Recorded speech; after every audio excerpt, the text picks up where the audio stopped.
देवभूमि में जो मिंजर का मतलब फेस्ट मिंजर आप जानते हैं चंबा का सबसे बड़ा त्यौहार है। मिंजर की शुरुआत जो है मिंजर बुनने से होती है और वो मुसलमान के घर से शुरू होता है। तो ये और आप देखें जो हमारा जो कुल्लू का दशहरे की जो बात है उसमें जो जमलू देवता एक बहुत मशहूर देवता है, उसमें पूरा अरबिक और उसमें मतलब डाडा सिबा हमारे एक पूरी रियासत है, उसमें आप देखेंगे तो पूरा अकबर के समय से। तो ये मतलब क्या है कि ये जो बात ऐसी कर रहे हैं ये बहुत ही शैलो है, कोई गहराई इनको मालूम नहीं है ना हिमाचल के इतिहास की।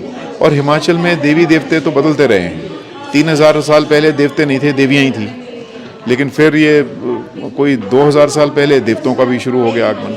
तो ये कॉन्टिन्यूस प्रोसेस ऐसे ही होता है। जो सरकार के अपने मंत्री ही इसको खुद आग में हवा मतलब और हवा दे रहे थे और उसको और घी का काम डाल रहे थे, तो उससे वो माहौल बन गया। तो लोगों में जिन लोगों को ये लगता था कि मंत्री को मतलब वो बहुत ऊंची नज़र से देखते हैं और वो देखते हैं कि अगर मंत्री ये बोल रहा है कि हाँ बाहर से आ रहे हैं तो कुछ गड़बड़ है, तो उसने फिर और माहौल को ख़राब कर दिया। हालांकि हिमाचल और शिमला इस तरह से नहीं है।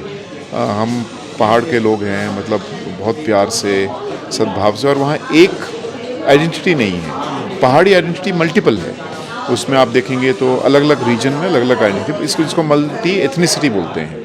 तो मल्टी एथनिक है हमारी माइग्रेशंस भी, चाहे वो 3000 साल पहले की रही हो या फिर अभी कोई 300 साल पहले या 30 साल पहले रही है। तो वो सब ये जानते हैं कि वो मिलकर ही रह सकते हैं, क्योंकि 60-70% लोगों की तो हमारा ब्रेड एंड बटर टूरिज़्म है। और जैसे ही ये घटना हुई हमारा 50% तो बुकिंग एकदम गायब हो गई थी। तो वही व्यापार मंडल जो पहले बहुत चैंपियन बन रहा था इस हड़ताल का, वो बाद में उनको लगा कि नहीं तो वो बोला कि नहीं भाई ये तो अमल चैन होना चाहिए।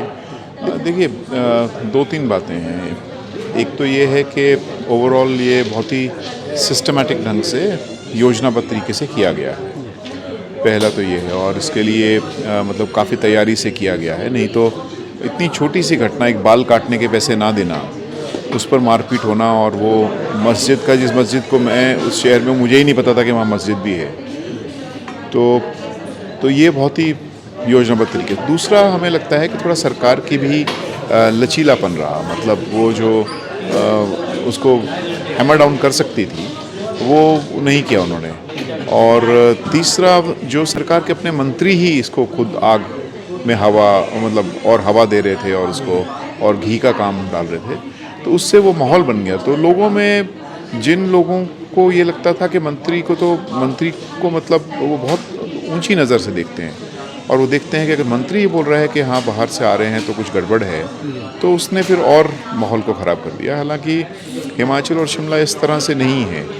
हम पहाड़ के लोग हैं, मतलब बहुत प्यार से सद्भाव से, और वहाँ एक आइडेंटिटी नहीं है। पहाड़ी आइडेंटिटी मल्टीपल है, उसमें आप देखेंगे तो अलग अलग रीजन में अलग अलग आइडेंटिटी, इसको मल्टी एथनिसिटी बोलते हैं। तो मल्टी एथनिक है हमारी माइग्रेशंस भी, चाहे वो 3000 साल पहले की रही हो या फिर अभी कोई 300 साल पहले या 30 साल पहले रही है। तो वो सब ये जानते हैं कि वो मिलकर ही रह सकते हैं, क्योंकि 60-70% लोगों की तो हमारा ब्रेड एंड बटर टूरिज़्म है। और जैसे ही ये घटना हुई हमारा 50% तो बुकिंग एकदम गायब हो गई थी। तो वही व्यापार मंडल जो पहले बहुत चैंपियन बन रहा था इस हड़ताल का, वो बाद में उनको लगा कि नहीं तो वो बोला कि नहीं भाई ये तो अमल चैन होना चाहिए। लेकिन एक बात तो ये है कि जो हम लोग पहले इसको महसूस नहीं करते थे, जो ये जहरीलापन हवा में आ गया है पूरे देश में, ये जहरीलापन पहले हिमाचल में नहीं था, लेकिन अभी ये सिस्टमैटिक ढंग से आ रहा है और इसको रोका जाना बहुत ज़रूरी है। और क्योंकि ये हमारे जैसे राज्य को तबाह कर देगा। हमारे जैसे राज्य जो कि मतलब जिसकी अर्थव्यवस्था का बड़ा हिस्सा लोगों के आने पे चलता है, मतलब हम 60 लाख हैं तो करीब 4 करोड़ टूरिस्ट आते हैं, तब हमारा बहुत सारे घर चलते हैं। ये थोड़ा ये क्रिएट किया जा रहा है कि देवभूमि है, यहाँ पर मुसलमानों की कोई जगह नहीं है, इनको बाहर निकाला जाए। तो कैसे इन चीज़ों से ये मतलब इसको हम अंग्रेजी में बोलते हैं इन्फेंटाइल डिसऑर्डर। ये दिवालियापन है और बचकाना दिवालियापन है। इसी देवभूमि में जो मिंजर का मतलब फेस्ट मिंजर आप जानते हैं चंबा का सबसे बड़ा त्यौहार है। मिंजर की शुरुआत जो है मिंजर बुनने से होती है और वो मुसलमान के घर से शुरू होता है। तो ये और आप देखें जो हमारा जो कुल्लू का दशहरे की जो बात है, उसमें जो जमलू देवता एक बहुत मशहूर देवता है, उसमें पूरा अरबिक और उसमें मतलब डाडा सिबा हमारे एक पूरी रियासत है, उसमें आप देखेंगे तो पूरा अकबर के समय से। तो ये मतलब क्या है कि ये जो बात ऐसी कर रहे हैं ये बहुत ही शैलो है, कोई गहराई इनको मालूम नहीं है ना हिमाचल के इतिहास की। और हिमाचल में देवी देवते तो बदलते रहे हैं, 3000 साल पहले देवते नहीं थे, देवियाँ ही थी। लेकिन फिर ये कोई 2000 साल पहले देवताओं का भी शुरू हो गया आगमन। तो ये कॉन्टिन्यूस प्रोसेस ऐसे ही होता है, माइग्रेशन। मस्जिद से शुरुआत हुई, आज उसको गिराना भी शुरू कर दिया गया है वहाँ की जो मस्जिद कमेटी है उनके ज़रिए। उसके बाद कई और मस्जिदों की तरफ इसका रुख किया, तो कितना इसको नुकसानदेह मानते हैं खासतौर से ये तो मैं कहता हूँ अभी मस्जिद है, मंदिर पर आएगा तब क्या करोगे?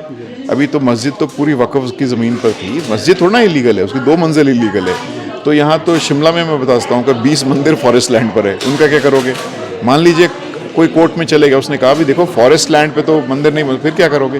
तो ये मतलब ये सिर्फ दिखावे के लिए है, और ये सिर्फ मतलब आप जिसको हम कहते हैं ना कि एक पूरा धुंधलापन देकर असली मामला कुछ और है। आप मेयर रहे हैं वहाँ के, तो किस तरह से देखते हैं बिल्डिंग जो सारी वहाँ पर बनी हुई है, खासतौर से पॉश इलाके में? क्या तमाम रूल्स एंड रेगुलेशंस जो हैं बिल्डिंग बाई लॉ उनको फॉलो किया जा रहा है या ज़्यादातर अवैध? देखिए साहब, मैं सिर्फ शिमला का नहीं रहा हूँ, मैं अब शहर बनाता हूँ देश में और दुनिया में। मैं आपको बता सकता हूँ, गरीब हमेशा अपने लिए जगह ऐसी क्रिएट करता है। आप दिल्ली ले लीजिए, 40% आपका स्लम में रहते हैं, और स्लम आधे ज़्यादा आपका मतलब इलीगल है। शिमला में आपके 25,000 बिल्डिंग है जो इलीगल है। अगर आप उस भाषा, मैंने कहा हाई कोर्ट पूरा इलीगल है, अब वो सरकार उसको अलाउ कर दे। हमारा मेडिकल कॉलेज आप सुन सकते हो कि 2-2.5 मंजिल ज़्यादा नहीं बन सकता है, मेडिकल कॉलेज में बिल्डिंग 14 मंजिल का है। तो ये क्या है तमाशा? मतलब ये लीगल इलीगल सिर्फ एक दिखावा है। और होता क्या है शहर में दरअसल, और यही मैं पूरे देश को भी समझाना चाह रहा हूँ कि हिंदुस्तान के शहर बहुत डायनेमिक है। आप यहाँ प्लानिंग पूरी फेल है, ये वेस्टर्न शहर नहीं है। आप बनाते हो 10 लोगों के लिए, लेकिन आपके शहर में आ रहे हैं 1000 लोग, क्योंकि इतनी गुर्बत है। ये जो माइग्रेशन है गांव से शहर की पलायन, ये दरअसल डिस्ट्रेस माइग्रेशन है, ये गरीबी के द्वारा खींची गई माइग्रेशन है। ये लोग आएंगे, आप जो मर्जी कर लो, वो थोड़े दिन जाएंगे फिर आएंगे। क्यों?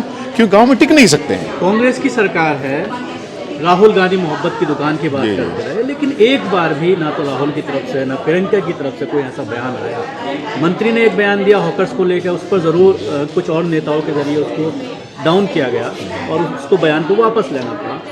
लेकिन क्या मानते हैं, कहीं ना कहीं कांग्रेस का कैलकुलेशन जो होता है कि हरियाणा में इलेक्शन है, अगर हमने कुछ बोला तो उसका नुकसान हो सकता है, लेकिन भारतीय जनता पार्टी ने जिसने कराया तो उसको फ़ायदा हो गया हरियाणा। देखिए, मुझे लगता है कि ये तो कांग्रेस को ही जवाब देना चाहिए, लेकिन एक चीज़ कांग्रेस को मन पे हाथ रखकर पूछनी चाहिए, इस पूरे घटनाक्रम से उनको क्या मिला है? मतलब इस पूरे घटनाक्रम से अगर सबसे ज़्यादा किसी को मिला है पॉलिटिकली तो वो भाजपा को मिला है। इतना उनको समझना चाहिए कि ये पूरा चुप रहकर और प्रोएक्टिव, नहीं तो ये ऐसा नहीं है साहब हमने शहर की सरकार चलाई है। सरकार चलाने में आप 2 दिन में ऐसे आंदोलन को पकड़ सकते हो, मुश्किल नहीं है, हम जानते हैं कौन लोग थे आंदोलनकारी। लेकिन आपने ढील दी, छूट दी, आपने क्या सोचा कि आपको फ़ायदा मिलेगा? फ़ायदा नहीं मिलता साहब, बड़े चैंपियन वहाँ बैठे हैं फ़ायदा लेने के।